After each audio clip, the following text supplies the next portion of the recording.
Welcome back to the Commanders Declassified podcast.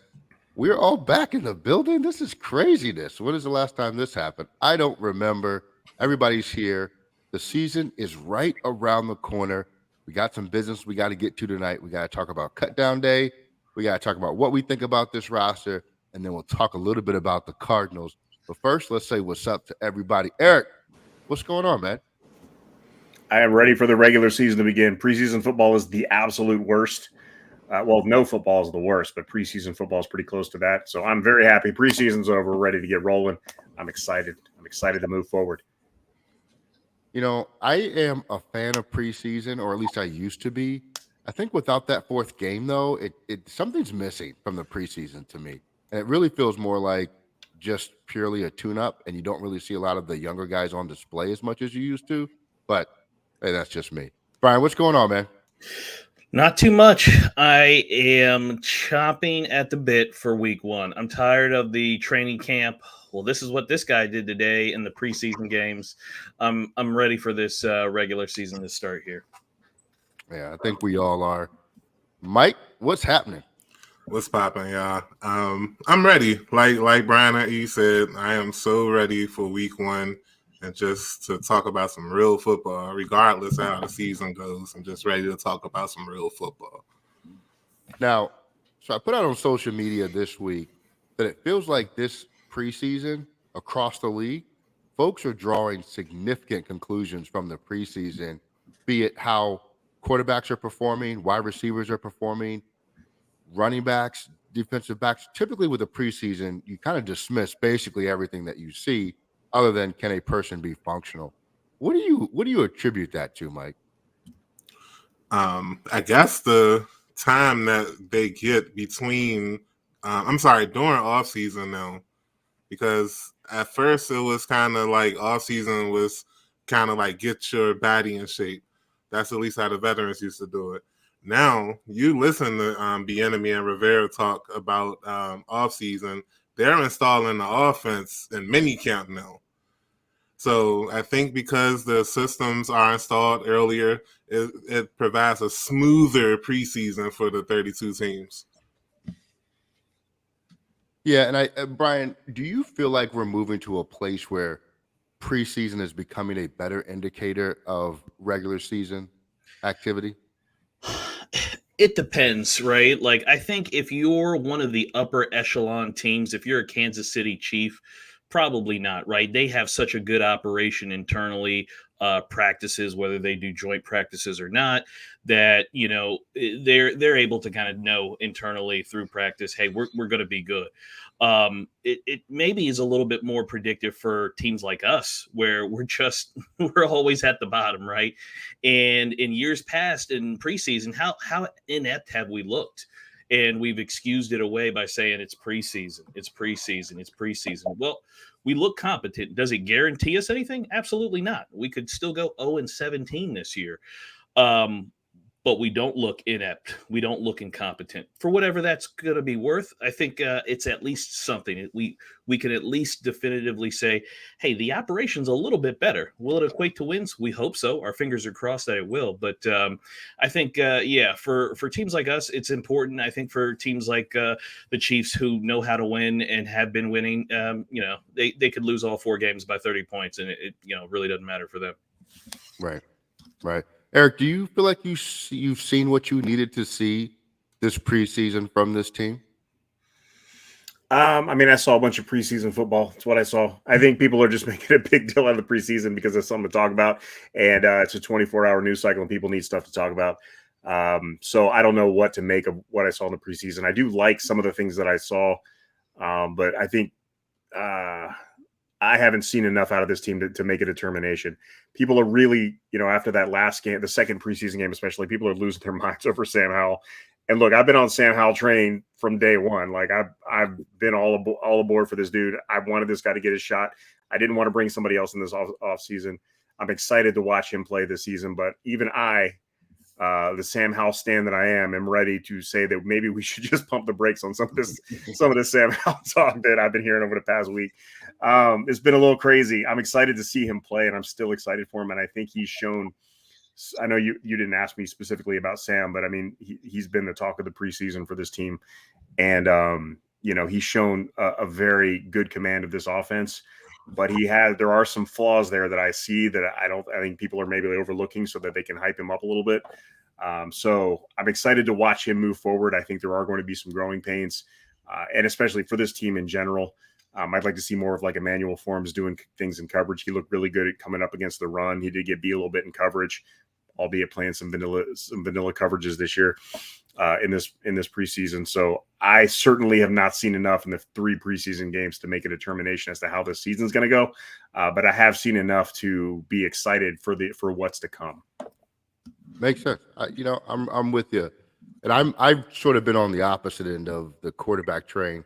And generally speaking, unless it's a franchise first round pick guy, I'm always going to be on that end of it until they prove me wrong. But I do like what I've seen out of the offense and how they've been able to move the ball, both first unit and second unit. And this last game, even Jake Fromm, I don't put too much stock in that. You guys know that. But I think what it proved to me is that Eric Bieniemy knows how to put together an offense. That was one of the questions. I mean, say what you want.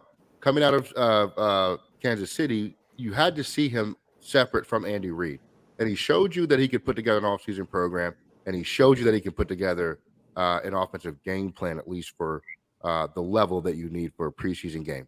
Check and check for me. That's what I really cared about. Brian, if I came to you and said, hey, man, your offseason checklist for this team, did the team get everything on it? And if not, what did they leave off of your checklist? Priority number 1 was offensive line, and they completely ignored it and said, we're just going to rely on the same guys and bottom barrel guys. Now, if you're going to make the estimation and say, hey, we're going to go with Sam Howell, or we're going to go with a 5th round pick as he is, well, what are you going to do with a young quarterback? You try to support him with weapons. Okay, we have that, but those were already in-house. You build up the offensive line, and we flew right to all the other things, and we added more defensive tackles and more safeties. And, so I think that was a big glaring need, and I don't think we did enough. I mean, our 4th round pick offensive tackle, Braden Daniels, he wasn't good enough. He could not elevate himself past the 3rd team. They eventually IR'd him. But your other offensive lineman, who may turn out to be really good, he doesn't figure to be a starter, though, this year, right out the gate. So I think that was a glaring thing there. And then, it's still some of the same questions we have on defense, right? Linebacker. Okay. We still haven't done anything there year 4 that we're in. So I like some of the things that they did. The other big thing was offensive coordinator. We needed to update the offense. Ron has said it a couple times. He's been in the same offense for 13 years. This is the first time he did something different. That's insane. So that's the biggest thing here for this offense. And hopefully Eric Bieniemy can scheme something up to limit some of deficiencies we have on the offensive line and some of the deficiencies that we'll see from a young quarterback. So those are the things that I think that they missed, but we'll see how it plays out, or if it will be another stumbling block for them once the season starts. Yeah, we just truly don't know. That's the beauty of it, and it's also some of the curse of it. I want to jump into the final roster breakdown, but Mike, before we do, you could set your clock to it. Ron Rivera, another week, another comment that he probably should not have said. What do you make of his comments that he should have started Howell last year instead of going back to Wentz? And do you think he was being genuine about it? I do think he was being genuine, but I feel like hindsight is 2020 here, because like at the time it made sense. Howell was a 5th round rookie. We was in the middle of a playoff race. The offense wasn't producing with Heineke. It was not like they were doing any better with Wentz. But again, it would have been kind of crazy to start a 5th round rookie in the middle of a playoff race in December. It's not like it was the beginning of the year. It was the end of the year. However, I'm so tired of Rivera saying just the most wildest things in these interviews. And unfortunately, this time it was an actual interview. It wasn't a press conference. So I can't give him the benefit of the doubt that he was, flustered or blitzed with a question. he had every opportunity to not say what he said to Albert Breer. So the fact that he's like, yeah, oh, I wish we started out. Yeah, of course we did, knowing that Wentz threw 3 interceptions against the Browns. But at the time, you kind of made the right decision. But since you want to run your mouth, I'm going to just let everybody cook you. Maybe that'll be your lesson, like to just shut up. Like, please, just shut up. And do you know the problem with hindsight is it lacks context.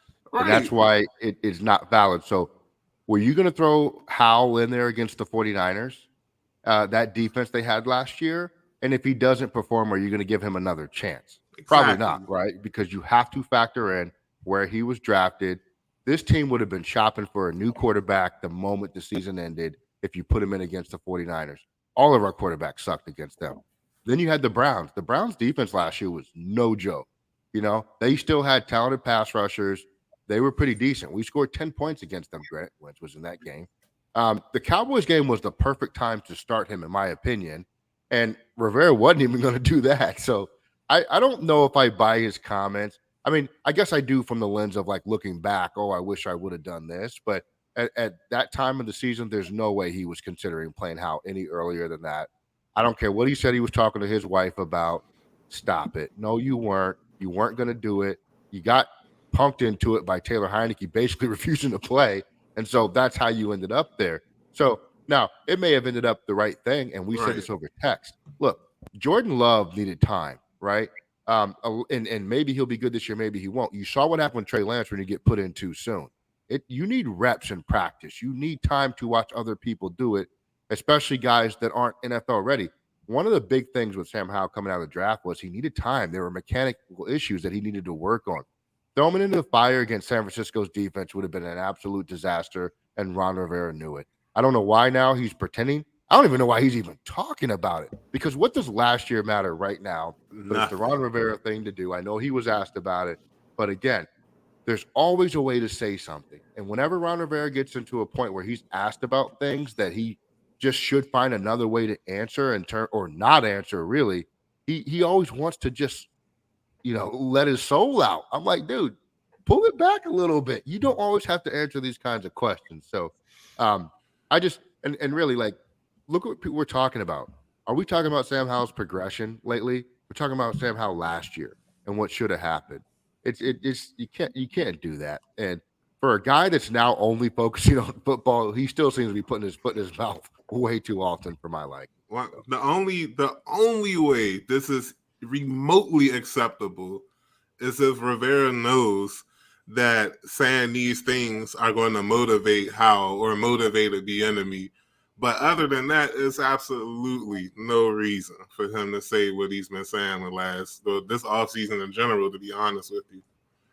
I think some of it too is I feel like he's trying to have these interviews, paint the team in a positive light, almost as if he's trying to show the ownership group like, hey, I was dealing with all this stuff and I just couldn't make the right decision because of my hands were so full. But it just keeps blowing up in his face every time. Like, horrible job. He goes out of his way to say these things, and you're like, why would you say that? Like, it makes you look foolish. Why would you do that?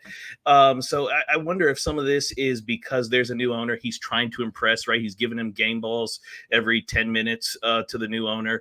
And I wonder if this was another way, like, hey, let me get my buddy Breer to write a story. It'll make Howell look good, make me look good. But in the end, it makes him look kind of foolish. Yeah, I don't care. I don't care about last year at all, right? But what I will say is that regardless of what Ron said this week, he was dealing with a complete clown show last year. And I completely agree that buy in that he wasn't watching practice last year because he had so much on his plate. That's one thing. Two, I'm 100% glad at this point, looking back now, that Wentz started that game, because there is absolutely no question after that game that he did not need to come back. There would always be that little seed of doubt had he not gone out there and crapped all over himself that, he could have been the guy if we had just given him more chance. No, he wasn't the guy. The Cowboys, you said context gets lost a little bit, Ellie. You were 100% on point with that, because people forget now. People, they like to say, well, the Cowboys had nothing to play for. If you go back to that game, Philly hadn't played yet. The game wasn't over. Yep. Cowboys still had a shot at the division. They had something to play for in that game. So this wasn't a situation where he was just going out and the defense was, I mean, they were horrible. They just completely choked. Well, I agree with that completely, but they did have something to play for. So this wasn't like a defense that was just like, sleepwalking through a game or should have been sleepwalking through a game. They had something to play for in that game. And it was the absolute best thing possible for Howell to only get that last start, sit as long as possible last year. There was no reason for him to play last year.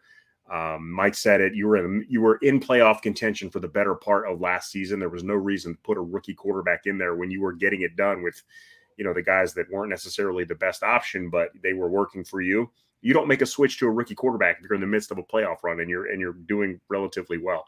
So regardless of what the situation was last year, I think it worked out in the best interest for Sam Howell, especially that he got that last start and he could be the guy this offseason. Everything fell into place just as it should have. It started with him dropping to the 5th round last year when allegedly all these teams had 2nd round grades on him, but nobody took him. Nobody really needed a starting quarterback last year. So I think it fell into place perfectly. I couldn't be happier with the way that it worked out, even though it was just awful watching it get to this point. It did get to this point, and we are in a better spot for it. I can't wait for Sam to play this year. And I'm really excited to watch him. And I think things couldn't have broken better for him had they been scripted out. Yeah, agreed. I'm with you 100% on that. All right, roster-wise, Eric, I'm going to start with you. Quarterback Sam Howell, Jacoby Brissett are 1 and 2. No other quarterbacks on the roster. Are you cool with that, and did they get it right? Yeah, they did. Fromm played well. I think he showed he can run this offense if you absolutely have to. I think that they're banking on him being available to be a practice squad guy. I fully believe if he is, he'll be back. A bunch of other teams cut all their quarterbacks, so maybe he won't be back.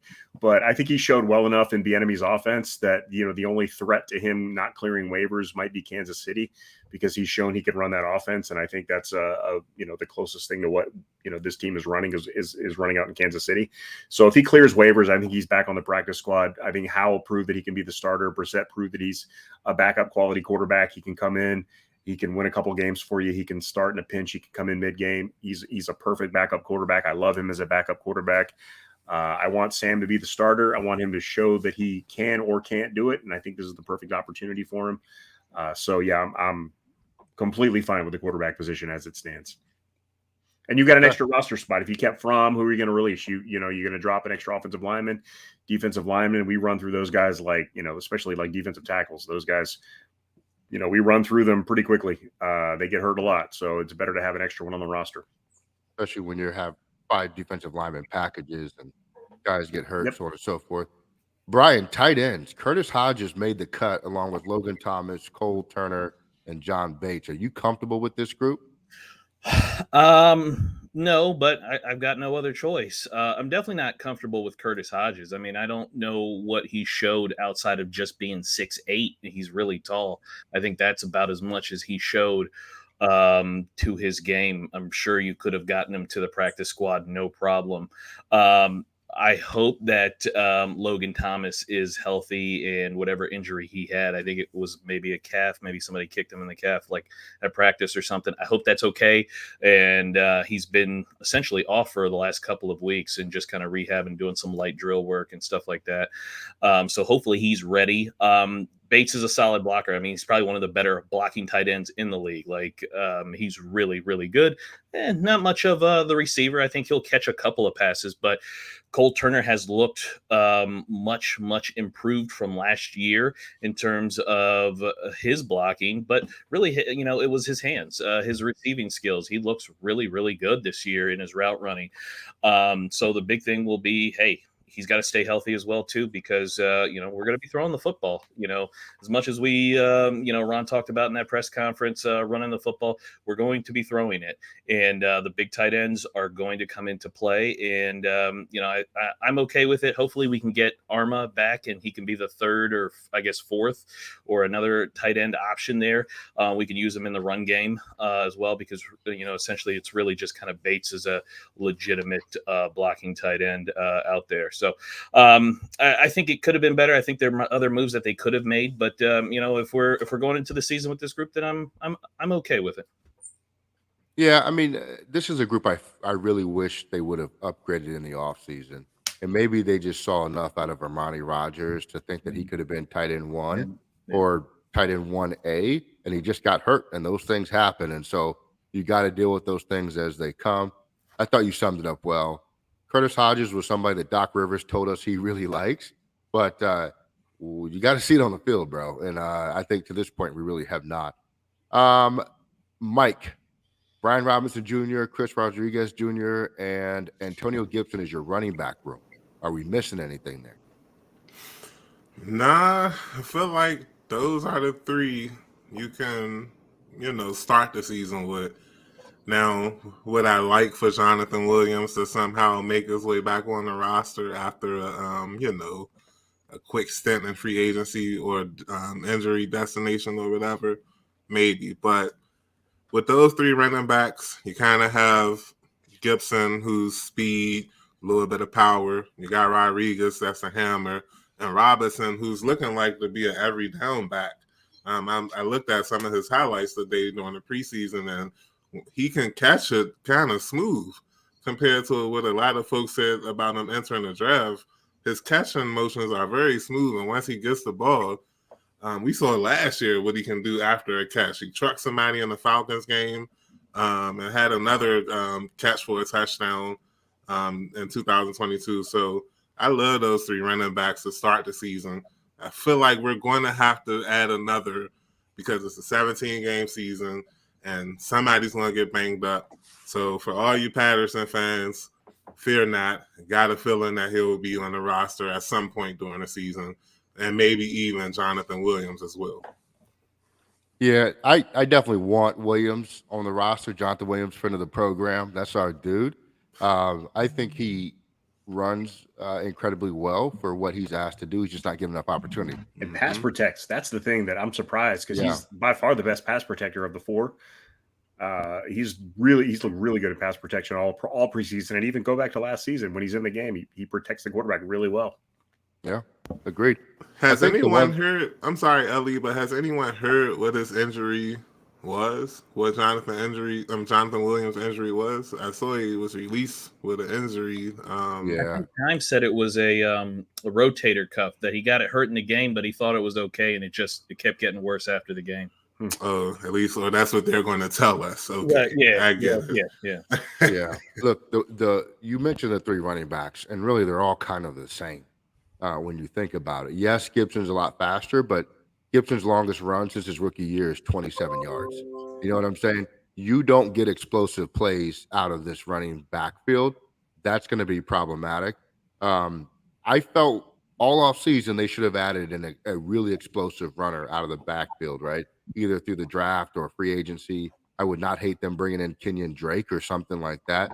Just somebody with some agility, quickness, and speed to complement what they're doing. We have three hammers, right? And a couple of the hammers really haven't proven to be dynamic whatsoever. They're 3.5 to under 4 yards to carry guys, including Gibson and Robinson. Now we know Robinson's situation last year, but in the preseason you saw a little bit more of that. Gibson and Robinson were getting taken down, first defender in the backfield during these preseason games regularly. I hope that's just because the offensive line was malfunctioning and they worked their way around it. Now, Rodriguez looked kind of good going up the middle. You didn't see him going outside at all. There was no flash to his game. It was all power, but it worked. So we'll see what happens. I think if there's just one spot with running back that I need to see more of, it's just being a little bit more flashy and dynamic to pick up chunk plays. This is a grind you to a halt run game, which has its place when you're leading. But when you need big plays out of the run game when you're behind, I don't know where they're going to come from. So we'll see. And maybe they won't. Maybe the plan is a short passing game and screen game to work, that to get big chunks. But even the screen game wasn't all that in the preseason. So we'll see. Eric, we're going to go to the best position in all of football that I played, wide receiver. We have Dotson, Diami Brown, Curtis Samuel, Dax Milne, Terry McLaurin, Byron Pringle, and Mitchell Tinsley. What do you love about this group, and what is this group missing? I'm excited that Tinsley made it. He played. I was a little concerned, like watching the game last week. Is he playing well, or is the secondary of the Bengals just awful? Because he was so wide open. But no, he ran a really good curl route in the third quarter where he, it was tight coverage. He ran a great. It was a really well run route. Came back to the ball, caught it with his hands, and I was like, all right, this guy, one rep, but this guy looks pretty good, and based on what he's done. So I'm excited that he made the team. Of course, the top three I love. Samuel. I think Bieniemy Brown, or I'm sorry, you said it. I did, because I knew you were thinking it, and Dotson. You got me all messed up. Yeah, Dotson. I think Dotson's going to have a fantastic year if he's healthy. He could very well lead the team in receiving yards. I think he's going to be a big play guy. I think Terry's still going to be the go-to guy, provided he's healthy. He's going to lead the team in catches. I could see Bieniemy Brown maybe leading the team in receiving yards. A lot of explosive plays coming down from him. The top three look really good. Bieniemy Brown, he looked good in the preseason. I'll give it to him. He's got the connection with Sam Howell. Let's see if he can translate that, because he's looked good in preseasons before. So we'll see if he can translate that to the regular season. I'm not on team Bieniemy just yet, but he did look good in the preseason. Pringle and Milne, okay. Milne he's there for punt returns. He doesn't drop the ball. That's all he has going for him. And Ron wants to be safe in the punt return game. Everybody sees the little white guy playing wide receiver and they think Wes Welker. I don't see it with him. I think he's going to be there to fair catch punts. That's what his primary role of this team is going to be. I don't see him being, a big part of the offense. Pringle, give you a little bit of that explosiveness in the return game. I don't think I saw him return any punts in the preseason though. So I don't know. I can't imagine he's going to be doing it if Milne's on the team, because there's literally no other reason for Dax Milne to be on this team other than to fair catch punts. Like, as a receiver, he just doesn't give you enough. So I think Pringle's going to be that number 5-ish guy who's going to be there to catch maybe like a bubble screen or just, be there. So who knows? I'm excited about the receiving group. It's a lot. They're all the same guy, basically. I mean, they're all 6 feet tall, 190 pounds, fast, with the exception of Milne. So, there's not a lot of versatility in the group, but they can all run. They're all really good route runners from what I've seen. Even Milne, he is a good route runner, not the most reliable receiver, but, he does what he does okay enough that if he has to play, if you're down to Dax Milne in your receiving game, I'm excited to see this. I think we know what to expect. I think we're going to get good numbers out of this group. They can get deep, and Sam can throw it deep, so we'll see a lot of big plays. I think you'll see what we did see with Terry, especially, was he was getting the ball like within the flow of the offense. I think Brian pointed that out a couple of times, where it's not like they're trying to force him the ball. Like, he's just, Sam's going through his progressions and Terry's there, and that's the play. We did not see enough of that in last year's offense, so I think that's fantastic. I think we'll see more of that. Curtis, we didn't really see a lot of in the preseason. I think he'll be a big benefactor this game. But I do think we'll see a lot of receivers. I think Terry and Jahan will be in that 900 to 1,000 yard range. I think, Curtis Samuel will be in that 600 to 700 yard range. And the other guys will be there hopefully to make plays. So I'm excited to see what this team can do at the receiver position. Yeah, it's our best position on the offensive side of the ball by far. I think there's, I don't know if we have the big body guy in the red zone. And look, that's why you've got 3, 6, 8 tight ends, though. You do. That's what I was going to say. Is that you do have that. Cam Sims got cut today, so maybe we can bring him back. I don't know, but Milne as a punt returner is, look, yes, he catches the ball, but he made some horrible fielding decisions last year.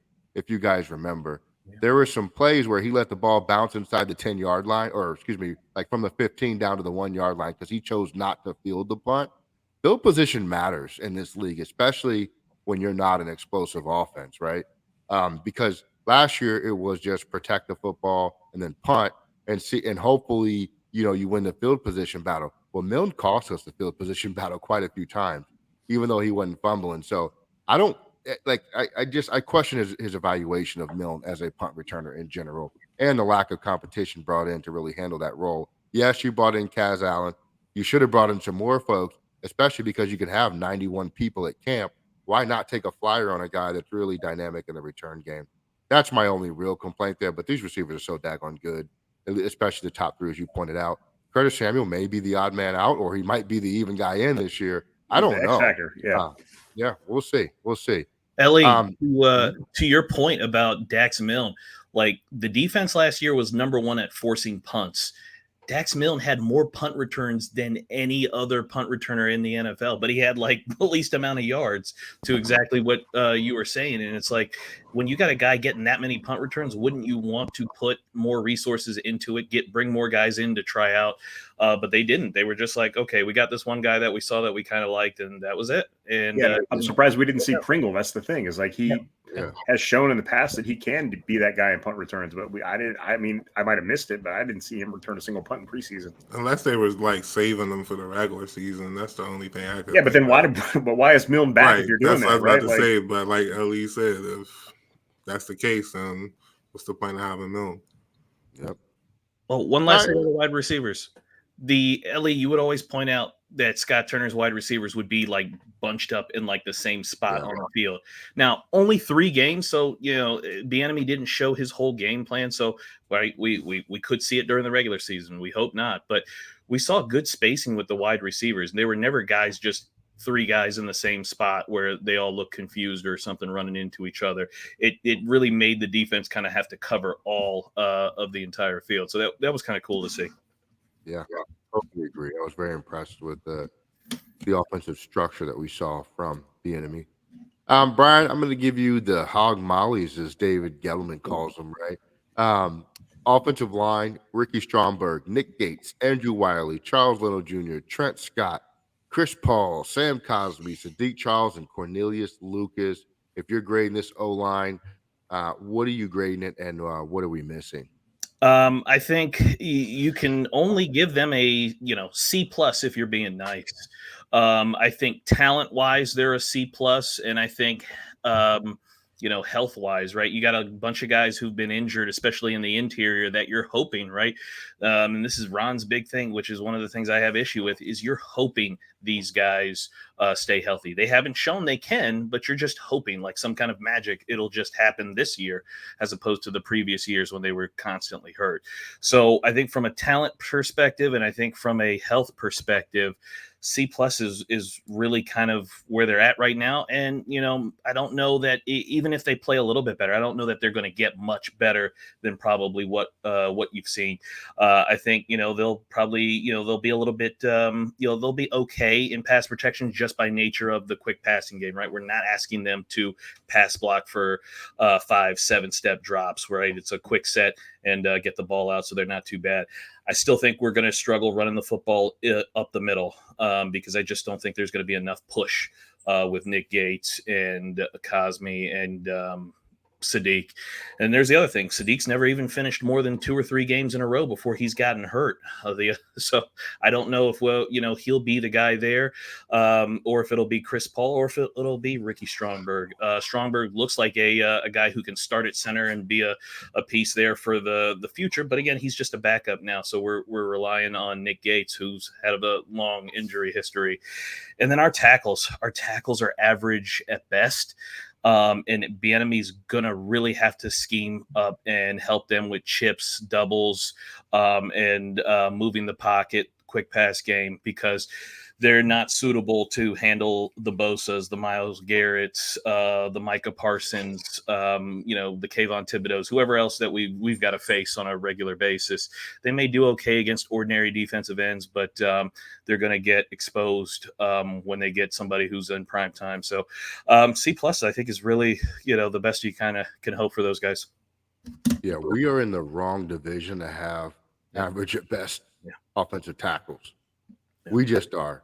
Micah Parsons, you talked about it. Kayvon Thibodeaux last year gave us fits. The Eagles' whole defensive line is monstrous. So if there's anything that holds this offense back this year, it's going to be this offensive line. And you saw it in preseason, especially when you have a young quarterback who's not seeing the field as quickly as like a veteran quarterback would, which means he's going to hold the ball a little longer than normal. That's problematic. It will be problematic at points throughout the season. Now we have to see how Eric Bieniemy is going to scheme away from that. You talked about our inability to run up the middle. Well, that's all these running backs can do, basically, right? So I don't know how that's going to work out. It'll be very intriguing to see how this comes together. But I would hate to think that they're going to take an offense that really could be explosive and reduce it down to just being pretty decent because they failed to upgrade one key position.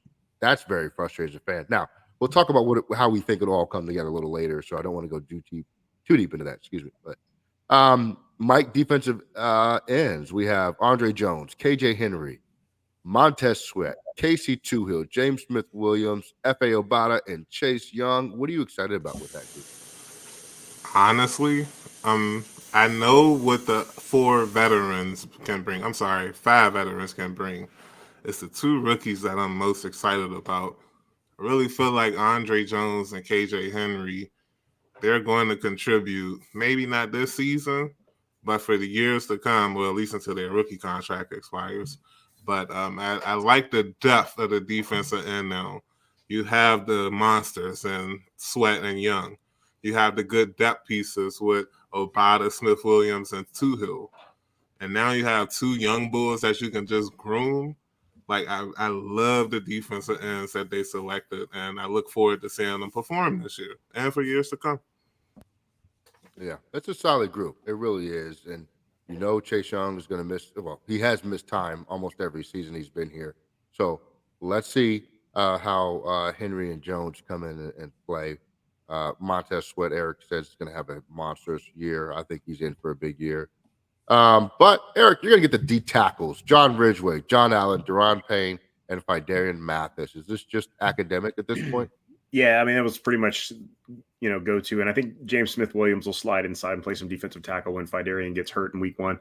So, I'm not, it's the same group we have. I mean, Allen and Payne, what can you say about those guys? As I already said, those are 2 just unbelievable. That's an unbelievable interior defensive line. I mean, John Allen, I still think is underrated in the league. I think he's starting to get some of the credit that he's due.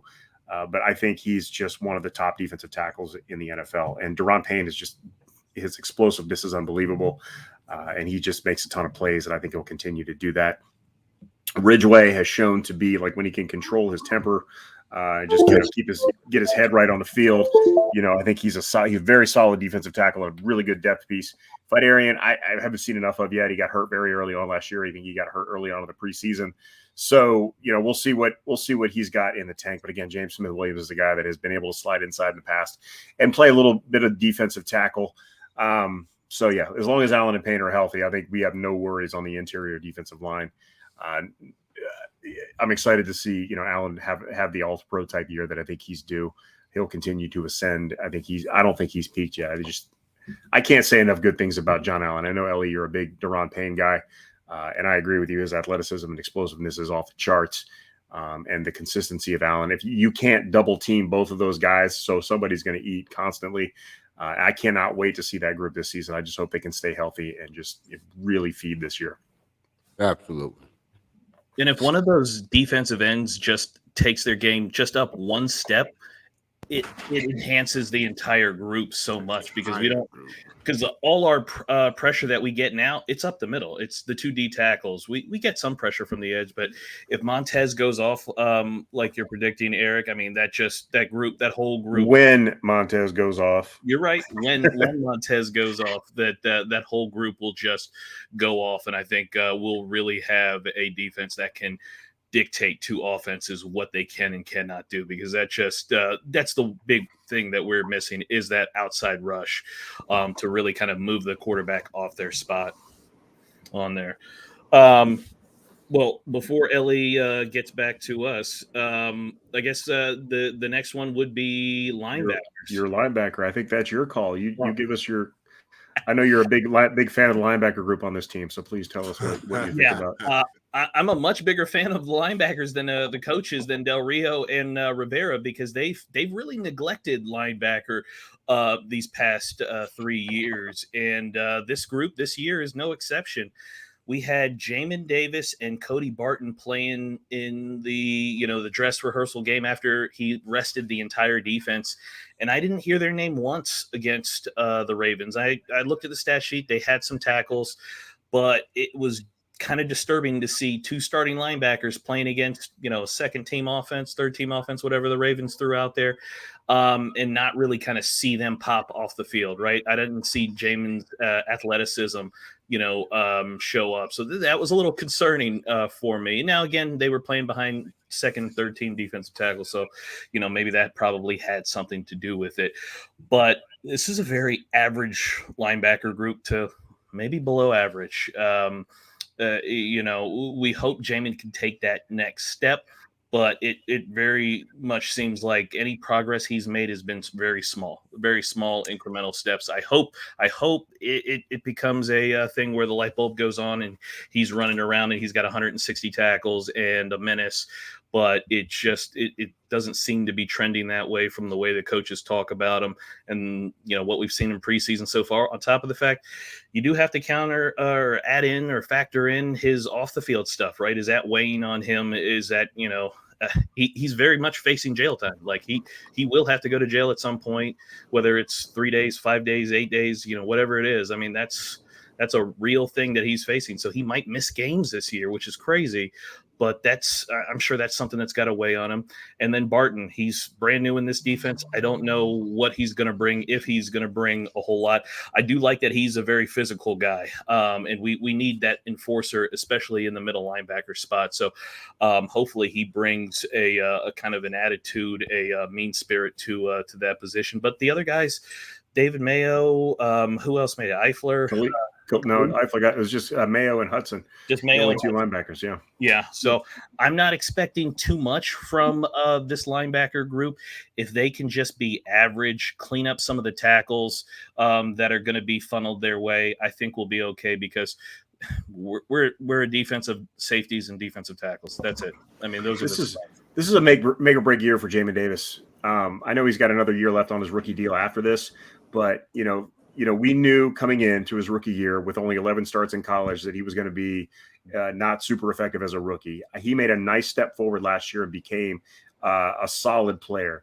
But as a first-round pick, year 3 in the same defense with the same coaches, he's got to step up. He's got to become an impact player this year. And I think you hit it with the off-the-field stuff, right? Like, that's got to weigh on him. And I think his next contract should include an Uber gift card because that dude doesn't need to be driving a vehicle. He clearly can't control himself on the roads. So get that off of his plate and just make sure that he's not allowed to drive a car and focus on football, right? Just get him a ride everywhere. So, I agree with you. Go ahead, Mike. No, so about Davis, I was thinking about this earlier. I remember when we drafted him, Rivera was like, oh, he's a military person. He was a good character, this, and that. And he's literally like minutes away from spending time in jail. Yeah. Like all the judge has to do is, oh yeah, I'm gonna overrule all this. You're in jail for 30 days. He can do that during the season. Like it just boggles my mind that that's the pick that he made that year. And when you combine that with the Fedarian Mathis pick, those are just 2 picks that I'm like, those are not looking like good picks right now. And when Ellie was a big fan of the Mathis pick. He was huge on that. We did that. We covered that live, and he was so excited when he made that pick. I should go back and show that. When you couple that with the struggle of offensive linemen, I can't help but to think, but dang, what if we invested in an offensive line with those 2 picks instead of Fedarian Mathis? Yeah, I think we passed up Christian Darrisaw for Jamin Davis. Yeah, that stings a little, but. We know Ron's not touching the offensive line, so it makes sense. But there's going to be an Albert Breer story next week where Ron says, "I wish I would have known that Jamin Davis was not that good. I would have picked the offensive tackles." Don't worry, that's coming.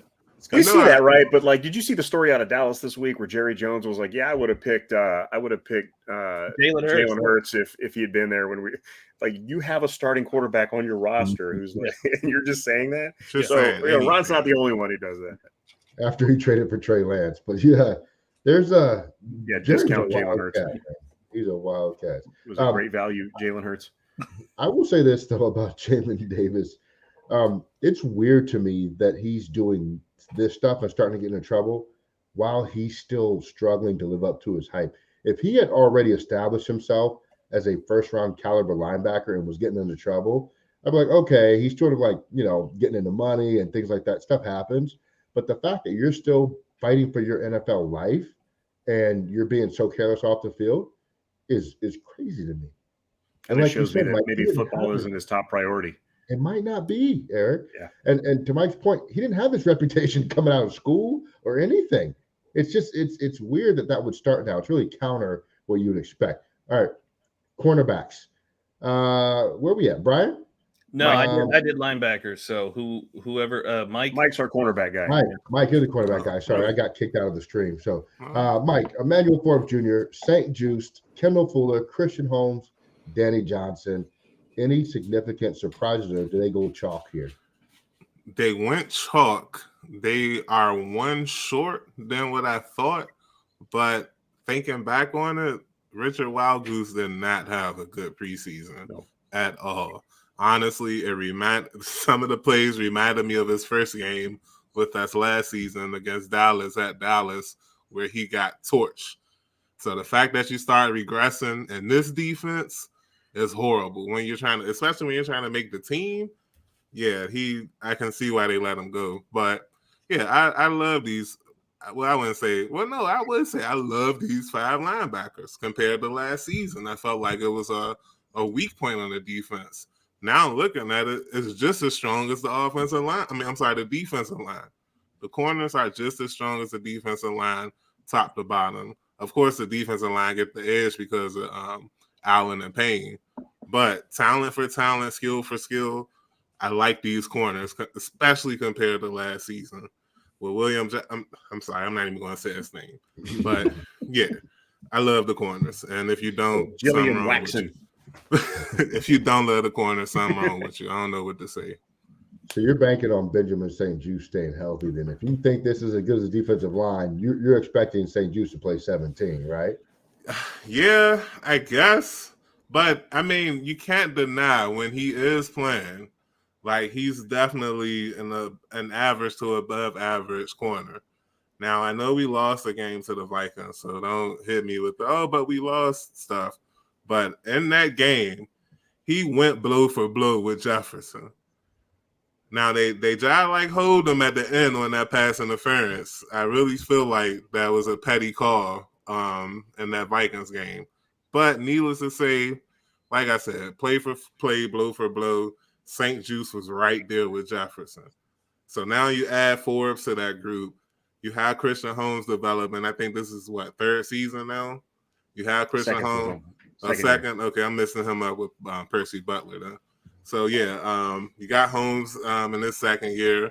Danny Johnson is a good 5th cornerback, man. You can't ask for a better 5th cornerback than Danny Johnson. And he might be on some get-back mode with what happened at the Ravens joint practice. He might have a little chip on his shoulder. So, yeah, 1 through 5, I'm filling the corners for sure. Yeah, and Benjamin St. Juste was right there with Jefferson. He was right there to watch him go 7 catches, 115 yards and a touchdown in that game. Hey, but listen, compared to what Jefferson was doing to other corners during last season, I'm just saying. Wasn't all on St. Juste. But no, it was. Yeah, that too. A little bit. We talked about St. Juste when he came out. We like to bring this up over and over again. We say he's always right there, but never makes the play. And, no interception still in his career in college or the NFL. Crazy. So that's crazy. Not even a deflection somewhere. Exactly. Yeah, I think St. Juste as a 3rd corner, I like. I don't like him as a starter. Yeah. I don't mind him on the outside if you move Fuller into the slot or something like that. I'm not 100% sold on St. Juste because I think, I'm not an expert on defensive backs by any means, but I just haven't been super impressed with him because I think, it's kind of a continuation of what Ellie just said, is he's always kind of in the vicinity. That's a good nickname for him, in the vicinity, but when there's plays to be made, I don't know that he always makes them. Although I do believe he did initiate the pass breakup that led to Danny Johnson's interception against Minnesota. Mm-hmm. So I'll give him credit for that. There was an interception in the end zone, I think in the first half, where St. Juste kind of forced the play and Johnson ended up with the interception. So good on him for that. I need to see more, St. Juste, a big fan of the podcast and Ellie. But need to see a little bit more of him. Of course, I'm excited about Forbes. I've been on the Forbes stand wagon for a long time. I think he's a perfect fit for the zone match scheme that this defense runs. So I'm excited to see him for sure. Is Forbes is gonna be Jatavius the nickel corner? Or they where they They Oh, got I'm him gonna as a get to him. safety. Yeah. I'm going to get to him in the safeties in just a minute. Oh, okay. Yeah, Forbes, spectacular underneath. He's got a flaw on double moves, and we'll see if teams can take advantage of that. You Um, know, and the thing with Forbes, and I can see it already, so y'all better get ready for this all season. He is basically Trayvon Diggs. I Yeah. lie to you not. They both play the trail technique. So he's going to give up some plays. I just want all the fans to be ready for that. He's going to give up some plays. But just like Trayvon Diggs, if the quarterback does not put that ball in the right spot when they throw it his way, that thing is getting picked. And that's all I'm going to say about Forbes. I think Forbes probably year 2 is going to be his big jump, just like Diggs was. So I would agree with you. I would agree with you. I don't want people to be down on him right away. I don't know if he's an all-pro year 1 corner like a Champ Bailey type. I think he's going to make a big jump from his first to second year in the league. He's probably going to take his lumps a little bit as a rookie, but I am still a huge fan of his, have been all since the end of last year when we kind of started the draft. When I started looking at players to draft, I was like, I'm a big Forbes guy. I was as shocked as anybody they took him at 16, but I'm no complaints here. Eric, you were all over that before the draft, before even draft season really got going. So he's also aggressive in the run game off the edge. And I think, I like play that. action, he's got to be careful. Just make sure he's reading that out first. All right, safeties, we'll finish up with this. Cam Curl, Derek Forrest, Jeremy Reeves, Percy Butler, Quan Martin. I'm going to take this one. To me, that's pretty much chalk. They kept 5, but they only kept, 5 quarterbacks. So I think it makes sense. Quan Martin, had some moments in the preseason, had some moments that you probably want to erase from tape too. I think Cam Curl and Derek Forrest are the starters far and away. I love what I've seen from Derek Forrest. You know what time it is with Cam Curl. We'll see how Percy Butler develops. They were high on him last year. Let's see what we get out of him this year. And Quan Martin to me kind of feels like the Percy Butler of last year. Yep. Where you may not see it all come together this year, but maybe next year it starts to really come into focus for him. So we'll see. Jeremy Reeves is a stalwart on the team. He belongs here. If nothing else, for special teams. Great team guy. No issues there. All right. Special teams, Joey Sly, Tressway, Cameron Cheeseman. We know. All right. Real quick, before we run out of time, I want to flip the script because week 1, we got the Cardinals. Brian, overall, Cardinals matchup. What do you think about this game? I think this is an important game for us. Not because the Cardinals are a great team. We see that they're making all kinds of moves, probably maybe not in their best interest, but maybe in their best interest in 2024. But for us, it's important, right? I believe I've heard that the game is almost sold out. Right, and that is because the team got sold. Right, we have new ownership. Fans are coming back in. We have a new offensive coordinator. We've got a young developing quarterback. So there are a lot of things. There's a lot of positive vibes around the team, and there's a lot of things happening for this team and to this team here. So for me, it's important there. Not so much the Cardinals. The Cardinals, we've seen it, right? They've released all their quarterbacks. They traded for a quarterback that, has a relationship with their offensive coordinator, just a few days ago. They traded another top draft pick, Isaiah Simmons, to the Giants, who we're going to have to see in another couple of weeks. They're trading away some players. So they seem to be making moves with the future in mind. We need to get off to a good start. And we need to put this team away. You know what you do when you play teams who are undermanned or outmatched, or you should be better than? You pummel them. You drop 40 points on them, and then you move on to the next week. And that's what we need to do. If it's halftime and it's 7-6 Cardinals, we're in trouble. We are in trouble, and there will probably be, upset people at that packed stadium. So I hope that's not the case. I hope everything goes the way I think it'll go, and I think it will be a big game for us. And I think we run away with it pretty quickly and easily against the Cardinals week 1. Yeah, it looks like on Ticketmaster, there's about 30% of tickets available. I don't know if that's real or not because I thought there was a little bit more than that had already been sold. but having that place even 70% full is a major upgrade from what it was in prior seasons. So we'll see. We shall see. Mike, is there anything the Cardinals can do to win this game? With Josh Dobbs and that crew, I kind of look at it like the Cardinals can't afford to win this game because they're in that sweepstakes for Caleb Williams. But anything they can do that you think to give us some concerns? Man, that's a good question. Thinking about them offensively, you know what? Actually, there is a path to success for them. I think both of their quarterbacks just so happen to excel in the spot where our defense tends to not do so well in. Mobile quarterbacks. If their mobile quarterbacks can make a bunch of off-schedule plays, and if James Conner can run the ball well, that team may be able to put up some sneaky points on this defense.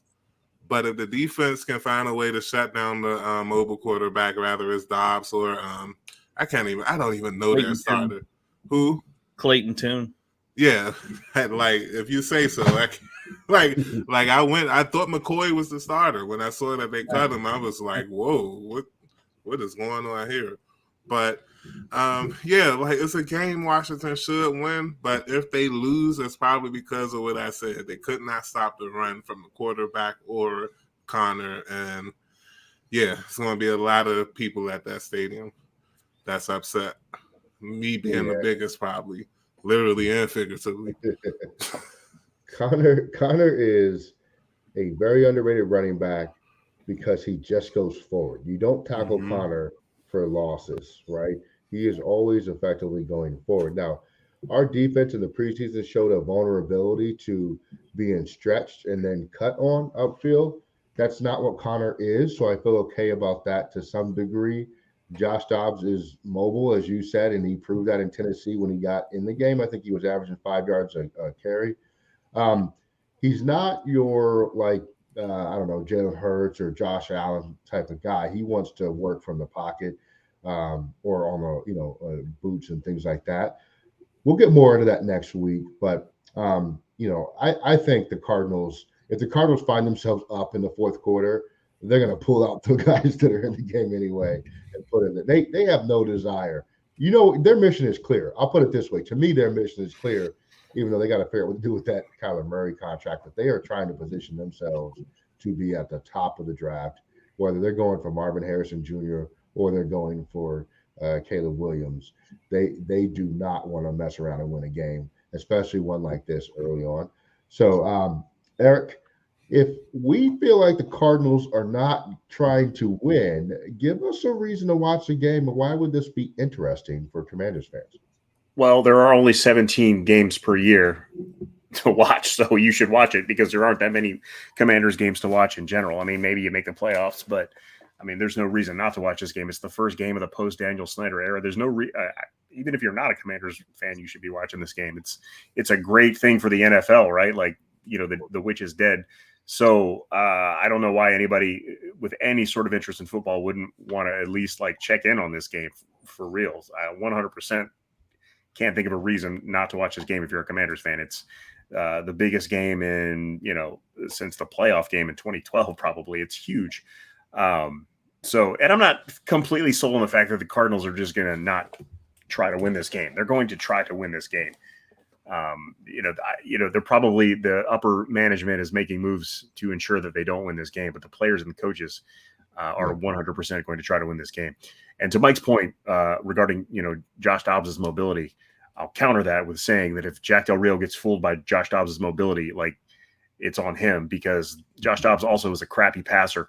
So you should focus on Josh Dobbs and James Conner in the run game because you take your chances. If Josh Dobbs beats you with his arm, he beats you with his arm, and you can live with that because it's just not something that he's just going to do. There's a reason he's been on 23 NFL teams, right? I don't know how many teams he's been on. He's not a great quarterback in general. His weak point is the passing game. He's not a good passing quarterback. So you stack the box and you play the run if Josh Dobbs is starting. The smart thing the Cardinals are doing is not announcing who the starter is right away. Because, Clayton Tune, if it's him, who knows he was a 16th round draft pick. Well, where did they even pick him at? I have no idea. It doesn't matter. He's Clayton Tune. Never heard of him until today. Yeah, like I'm 80%, exactly 80% sure Josh Dobbs is your starter. You game plan for Josh Dobbs as a starter. You play the run in that game, and you take your chances with him beating you with his arm, because he hasn't proven to be reliable in doing that in his NFL career. He can beat you with his legs, and he will beat you with his legs if you let him. If Jack Del Rio lets him, it's on Jack Del Rio for not preparing for the game properly. But as far as like, why would you not watch this game? Like, I don't know why any Commanders fan wouldn't watch this game. It's huge because it's the first game of a new era. The stadium should be crazy. If it's 70% full, it's 90% of that should be Commanders fans, because how many Cardinals fans are there in this area, right? And do Cardinals fans, they can't even sell out their own stadium. I can't imagine Cardinals fans travel. So, like, you should absolutely 100% watch this game. If you don't, shame on you. Magic Johnson's going to be there. So if you're a Lakers fan, watch this game. If you're an NBA fan, watch this game. If you're a Larry Bird fan and you hate Magic Johnson, watch this game. You know what I'm saying? There's no reason not to watch this game. The first game of a new season. It's literally nothing. Larry Bird is a beast, though, for real. I love Larry. I wish he owned the team. At least a part of it, right? He's working on the Pacers. I think, like, what I want to see is, like, we don't beat people up. We don't beat down teams that we should be better than. We haven't in 30 years. If the Cardinals are going to be as bad as we think they are, I want to see the Commanders beat them by 30 points. I know we beat Dallas by 20 the last week of the season, but by that point, everybody was checked out of football for the most part. You know what I'm saying? It didn't feel like a 20-point win where you're just coming out and dominating the team because the season was essentially over after that game. I want to see us dominate, start to finish, put the league on notice. We're here, right? As Deion Sanders, what does Deion Sanders say, Mike, all the time? We coming, right? That's what Deion Sanders' catchphrase is, right? And I'm sorry, but like it would be so disappointing if they lose this game. Not only because the Cardinals are an inferior team, quote unquote, but because I've been watching this team for a long time. I don't know a time where the roster has been better positioned for early success in the season. You got the quarterback position kind of situated. I'm not saying that they're going to be elite or anything, but there's a situation there. You got a young buck and a vet behind them. The defense finished top 3 last season and upgraded some pieces. You bring in the hottest offensive coordinator in the league. You do all that and lose week 1 to the Cardinals at home on the East Coast? I can't accept that. I cannot accept that at all. They have to win. I know it's week 1, but they have to win this game. Yeah, the schedule doesn't get any easier after week 1. They got Denver, they got Buffalo, Philly coming up. So, yeah, you got to stack them when you can. The schedule's rough this year. Arizona reminds me of like the Texans last year, where they had no talent around at all. We were clearly better than them, but we could barely, score points in that game. Like, we dominated them, but it was like, 5-point lead or something. It was something ridiculous like that. Like, we should have put 40 points on the Texans last year. If we can't show them that we're superior in that game, like that's a problem. And if that's the case, starting out early, that's not going to be good for anybody. I don't think that's what'll happen. I think we run away with this one easy, but that's certainly a possibility. That could happen. That's what you said about Detroit last year. You think we run away with it easy? Yeah, those Lions fans did not let you forget it. They did not. They did not. If I had known what I know now, I would have started Howell in the second game of the year. See? That is true. Yeah, I think so. Look, I'm with you, Brian. If we play this close, I'm going to be a little disappointed. Yeah. I'm going to be real with you. Yeah. We gotta come in and truck these fools and send them back on their way to that 188-degree desert that they live in, and get on to business, because we got to start it out the right way, because at least you have momentum going into these very difficult next 3 games. And so I don't want to see any beat them by 2. If I'm Arizona, and we'll talk about this more next week when we kick off season 5, I'm playing the Commanders like we played every other team last year. I'm trying to hold on to that ball as long as I can. I'm going to run the ball first, second, and third down. I will pass sometimes, and I will run always, basically, right? Try to control the clock, keep the offense off the field. That's what I would do. I think the Cardinals are going to punt on first down. That's what I think they're going to do. They're just so focused on getting the high draft pick. I'm being facetious. They'll come out and compete, like Eric said. Players have pride, they have egos, and they want to win jobs. So we'll see a competitive team, but we got to handle them, and we got to handle them early. All right. Commanders fans, if you are watching this episode, hit the subscribe button. If you aren't already subscribed, hit that notification bell. Make sure you get notifications anytime we drop any kind of content. Look out for it. Season 5 starts next week. Brand new season. Same Commanders Declassified that you always love. We appreciate you. If you are subscribed on audio, make sure. Go look for us on Apple. Add us back. Yes, we had to add a new stream to Apple. Go find it, the one that's publishing new episodes. Subscribe to that. Tell a friend to tell a friend, and get ready because football is back. We are out of here.